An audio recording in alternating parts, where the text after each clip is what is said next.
Right after my husband passed away from suicide in March of 2023, I knew for sure that I needed to get resources on board for my daughters and myself. That first year we tried lots of stuff. We had therapy, we had grief groups, we had a couple of different grief camps. This was the only the only place where we could all get supported at the same time.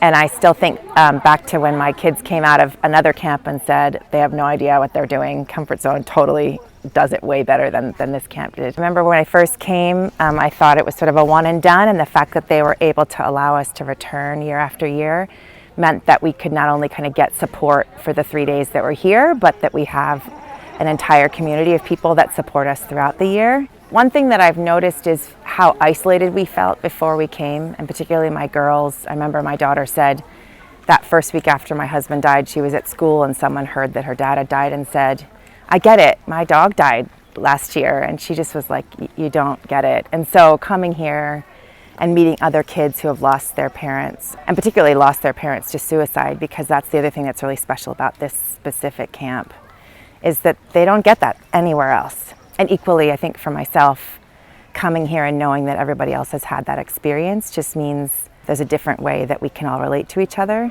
My girls have really come on in their confidence, and my daughter was able, after coming here, to do lots of writing about her grief. She's just able to really embrace this part of her identity and her existence as being not only a tragedy in her life, but part of her strengths and part of who she is as a person, kind of in the fabrics of who she is. So.